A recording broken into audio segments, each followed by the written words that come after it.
Сайн байцгаана уу хүнд үзэгчдээ. Өнөөдөр орой манай дефактоны төлөвийн зочноор Siemens компани Хятад дахь салбарын ажилладаг Ян Коллмус оролцож байна. Доктор Ян Коллмус 2012 оноос хойш Siemens Gasification компанийн Хятад улс дахь худалдаа хариуцсан менежерээр ажиллаж байна. Хятад дахь салбар томилогдохоос өмнө Германы Фрайбург хот дахь салбарын дарга байсан доктор Ян Коллмус химийн инженерийн салбарт 15 жил ажилласан туршлагатай. 1999 онд Германы Фрайбургийн их сургуульд химийн инженерийн диплом хамгаалсан. 2006 онд докторийн диссертац хамгаалсан. Good evening. Good evening. Welcome to our show. Thank you very much for your invitation. It's an honor for me to be here. Please tell us about your mission here, and we know you are doing you are on a very important mission for Mongolia. Please tell us about your mission now. As you already said, I'm working for Siemens. I'm heading the gasification business for Siemens in China and also in the Northeast Asia cluster. And this topic brings me to Mongolia. Let me introduce a little bit myself. I am working since more than 6 years with Siemens, mainly in the energy business. In the process and chemistry industry, I have more than 15 years experience. I'm a graduate from the Freiberg Mining University. I have a diploma in chemical and process engineering, and I also received my PhD from this university. So you have been only working on a CTL or coal to liquid business all the time, the technology process? Actually, this is a long way. It's a long process that brings me to the CTL. I see. Okay. I made many topics in my, so far, let's say, young career. Okay. I dealt with some water treatment. I also worked in let's say, European largest thermal combustion plant for special wastes. And then I came to Siemens for the power generation business, CO2-free power generation, and then this CTL project. Now you are working in China? Yes, I'm nearly since 1 year based in China and Beijing. Okay. How many Siemens, how many factories, plants in China altogether? I mean, if you talk about gasification, if you talk about CTL topic, there are many activities in various places in the world. We see some activities in Canada with petcoke gasification, some huge activities in the United States, of course some biomass gasification activities in Europe, but we can say the center of this topic, of this gasification topic, is China. Well, let's start from that. Coal, then you make from the coal diesel. Let's talk in very simple language. And in that process, you make coal, which is tangible material things, into gas. Exactly. And then from gas, you make a liquid. Exactly. And I understand it is 2-stage and 2 different processes. And you guys are doing the first part, right? Exactly. So how do you make this gas into the hard material into gas? Please tell us about that. And what is specific of your technology, and who has similar technology? Starting this, I would like to come back a little bit to the basics of this gasification. As you already said absolutely correctly, you have 2 main islands. Let's call it a gas island, where you convert this coal into a syngas or synthesis gas, and then using the synthesis unit, where you convert the synthesis gas into valuable products. It could be diesel or gasoline. It could also be methanol or ammonia, or also power. Siemens Gasification has the background in the East German lignite gasification. We're using low-rank coals, dry it and mill it, and then feed it into our gasifier. Now, before that, let's classify coals for my audience. Yes. Coal, depending on the capacity to make a hot or calories, divided into 3 categories, right?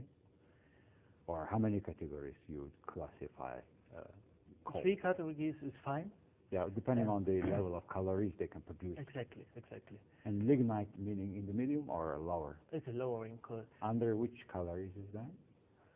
let's say the Americans talking in BTUs, we talking about in megajoules, let's say about 15 to 20 megajoules. 15 to 20 megajoules. And Mongolia has a coal, tremendous amount of coal, and we are selling it for coking coal for metallurgy. This is a very high quality, top end of the coal.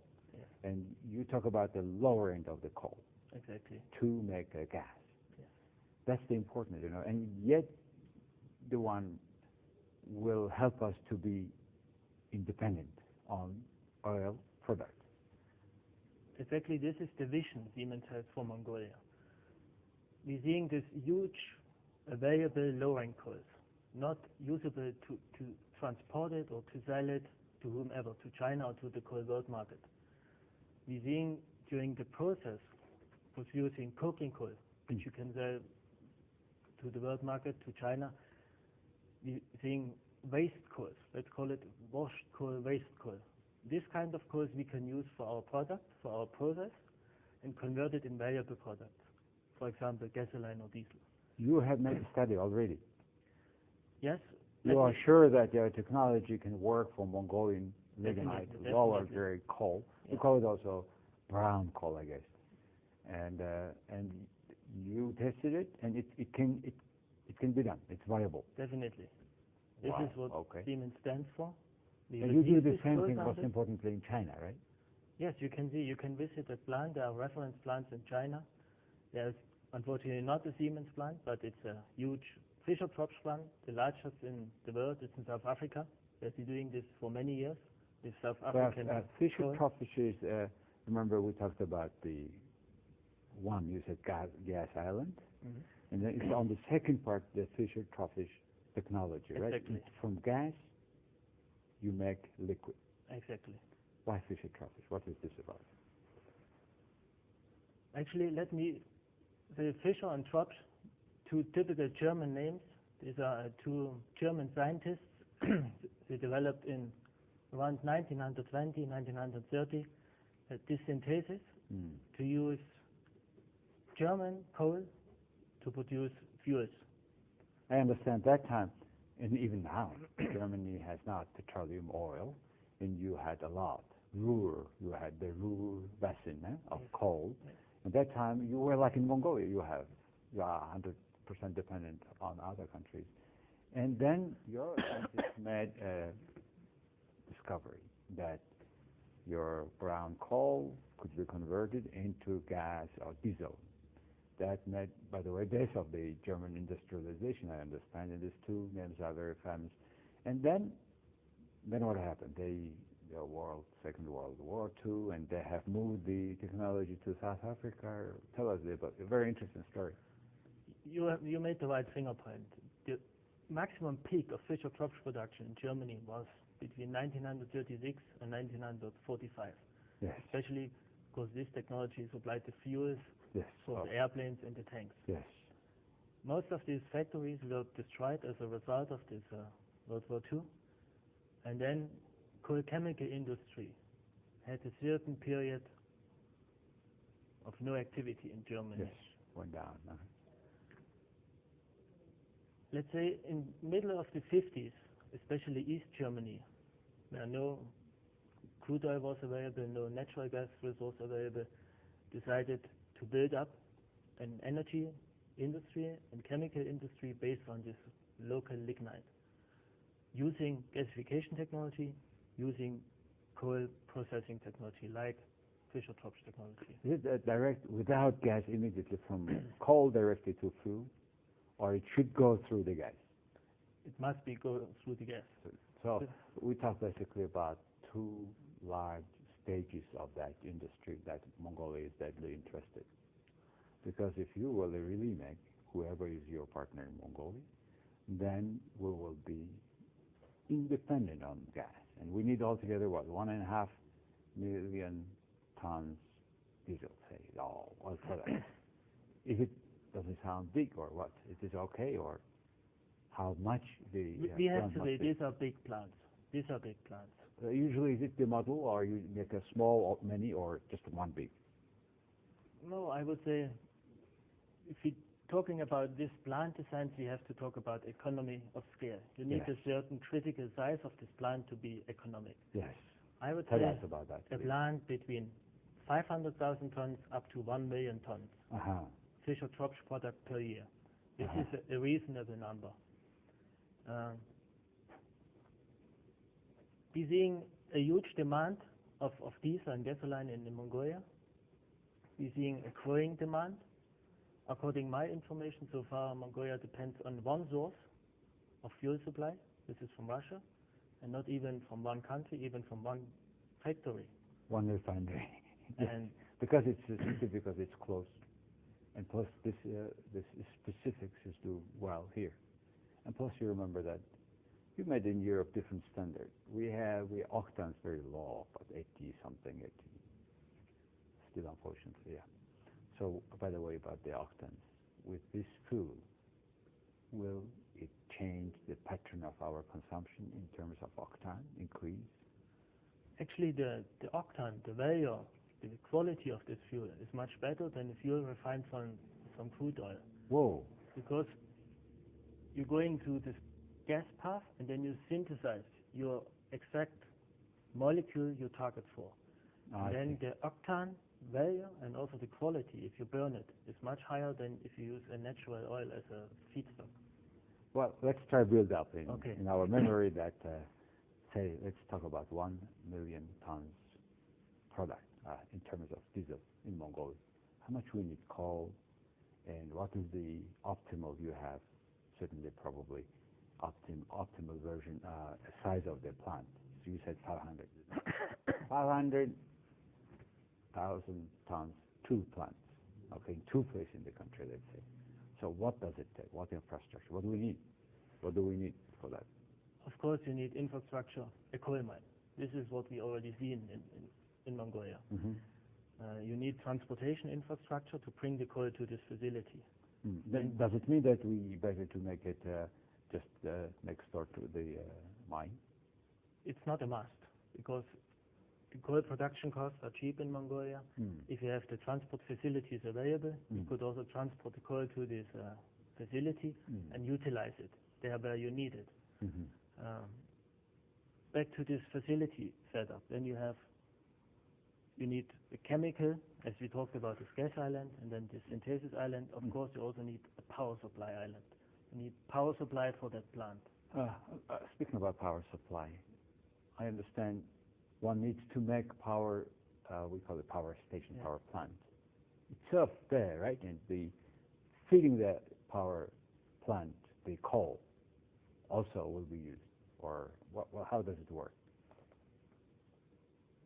Actually, yes, you feed this power plant also with coal, but your efficiency of this power plant could increase because you could combine it with this chemical process, and you have an increased efficiency. So a residual of certain things goes back to feed the plant. Yes.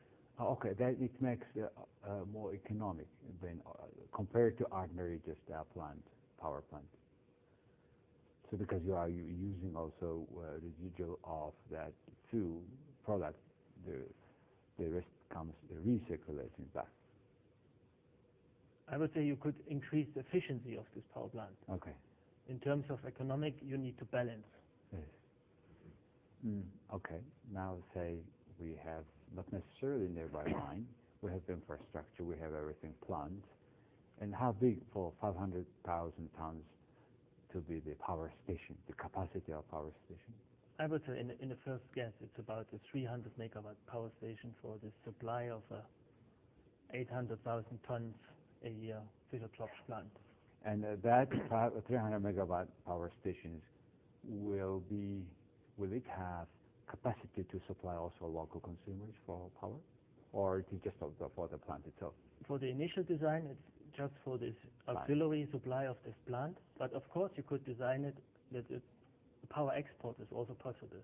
All right, let's say it consumes itself. Yes. How big is to be the land just to have physical dimension? 1 kilometer, 2 kilometer, big land, or how this capacity? This is a pretty good, I guess. 1 kilometer. Yes, 1 by 1. I saw one in East Germany, nearby Berlin, 2 years ago. The impression is, it's just pipes, all different diameters, pipes.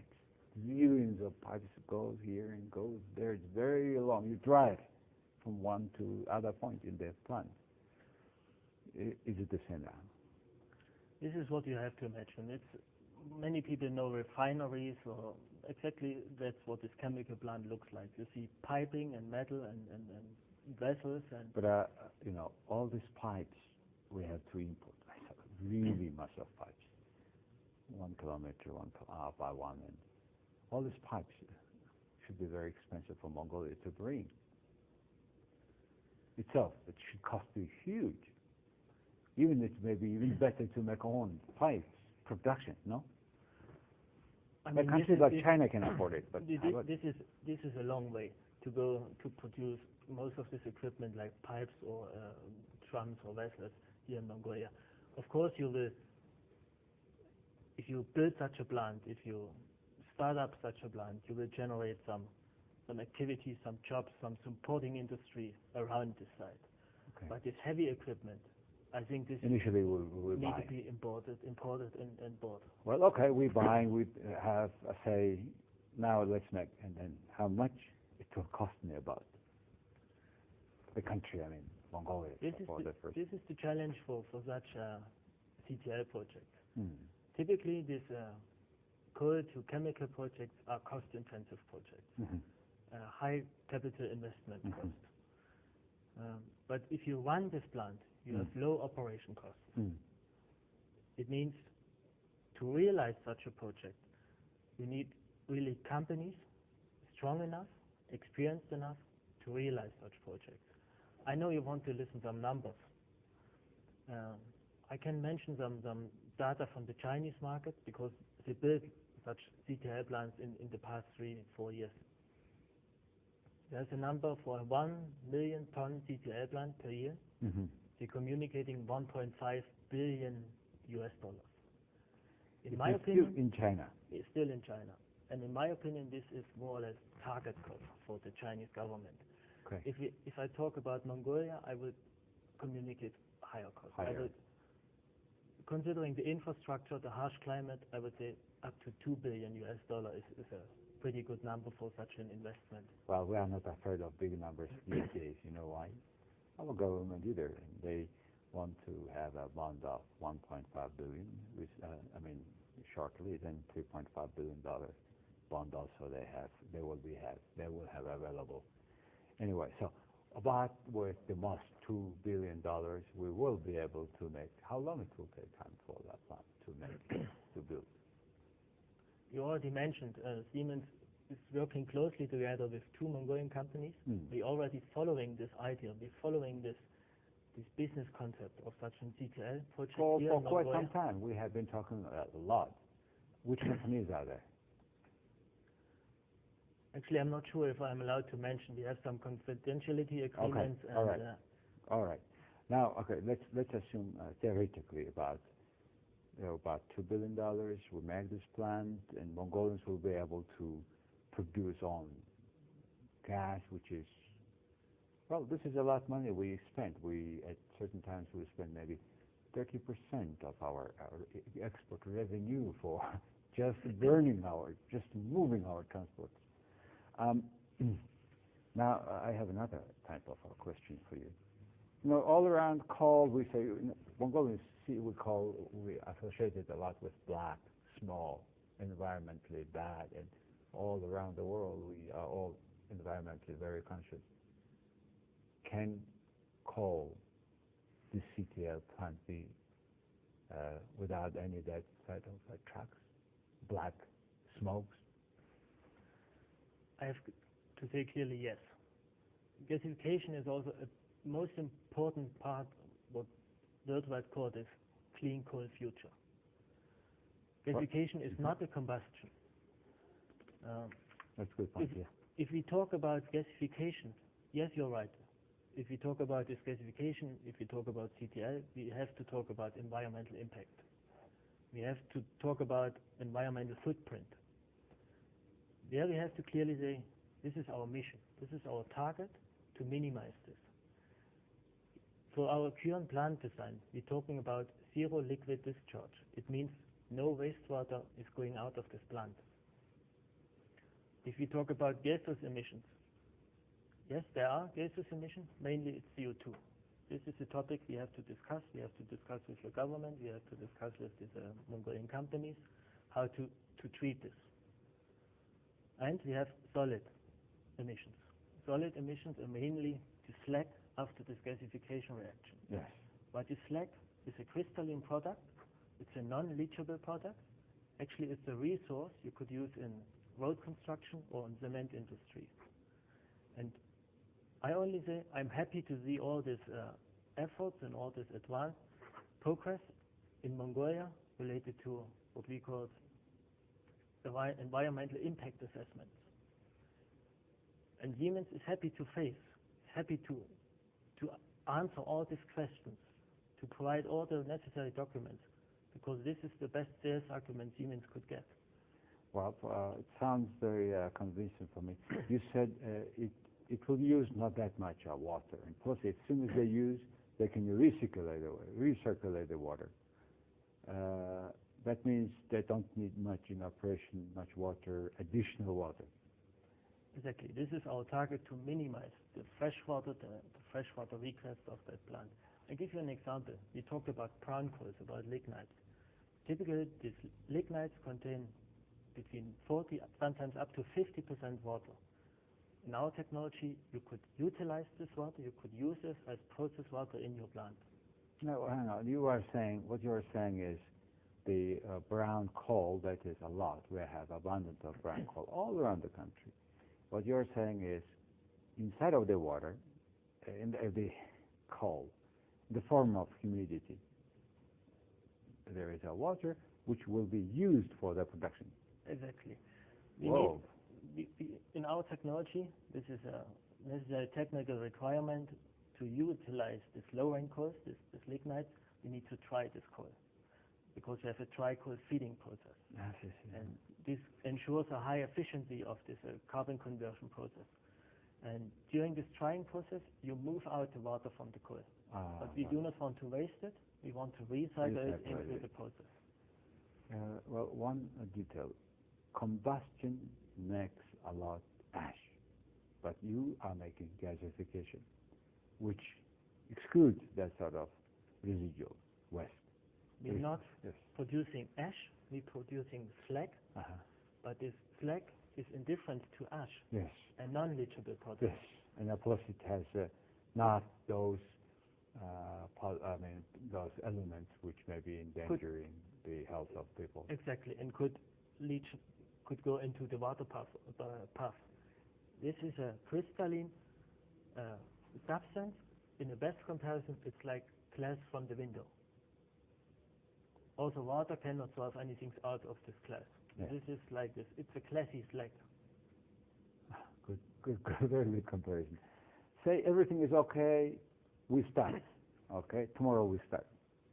How long it will take time to start operating? Okay, I see you put your finger on this question. Well, because we desperately need this in is country. important. Yes, it's important.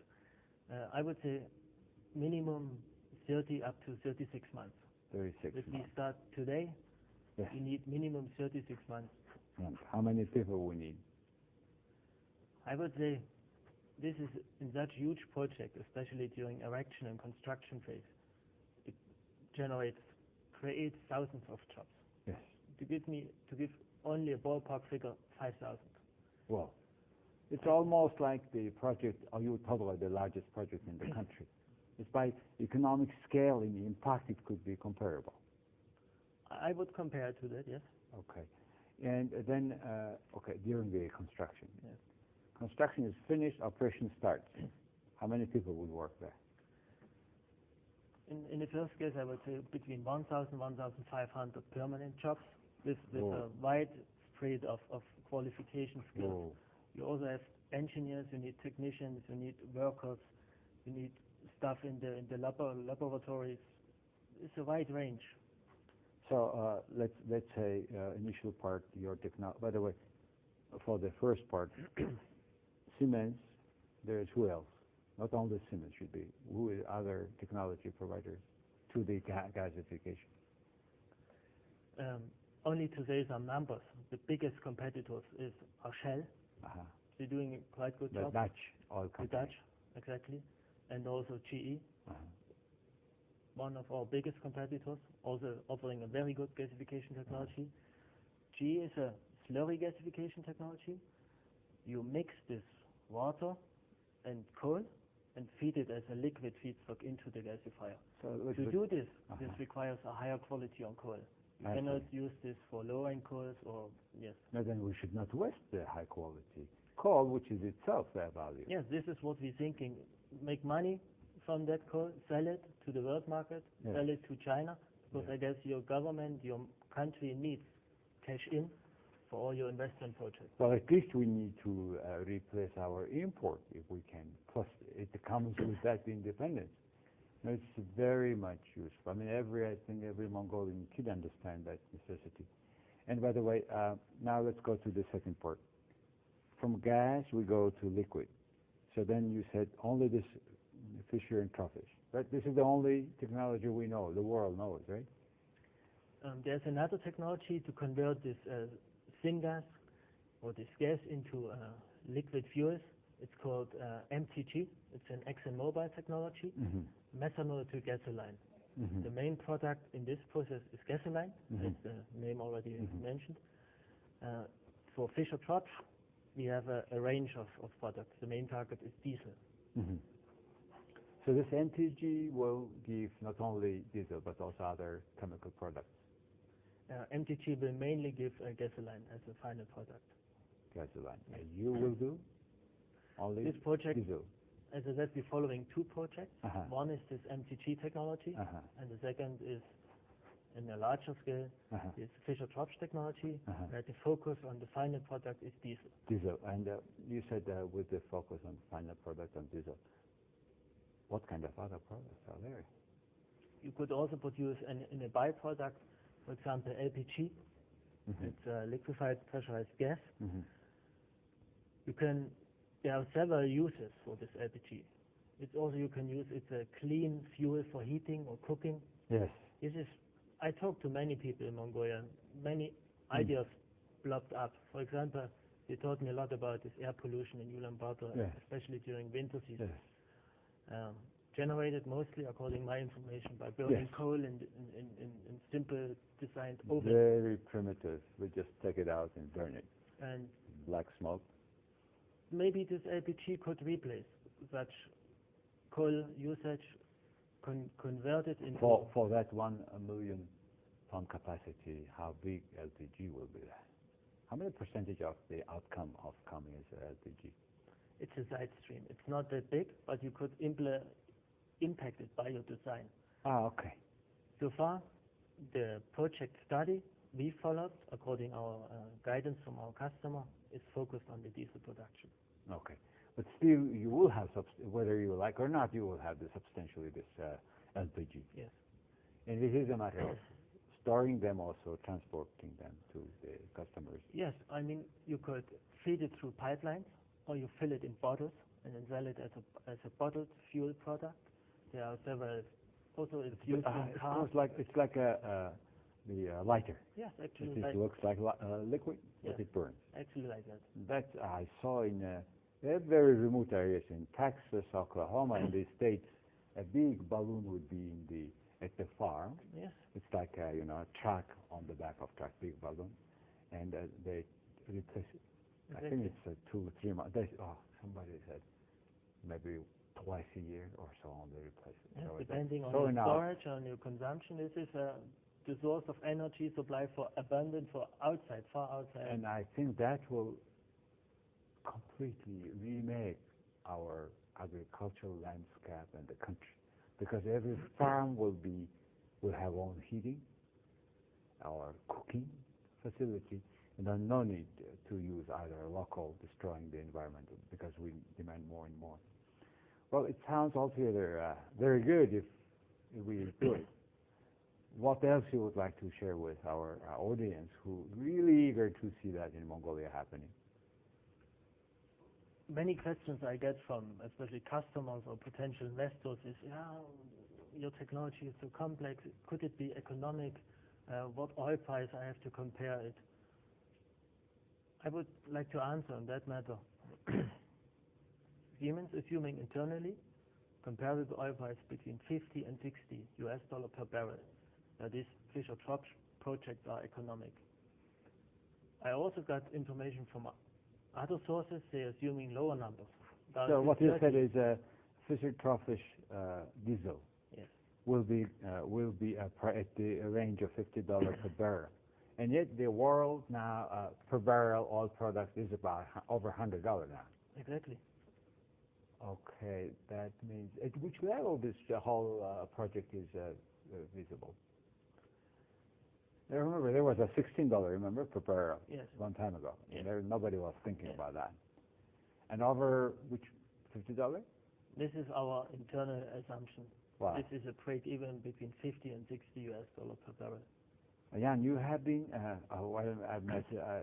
we are doing this because also you made a big presentation to Mongolian industry about this process and your technology, Siemens technology. Siemens have your office in the Mongolian Ulaanbaatar.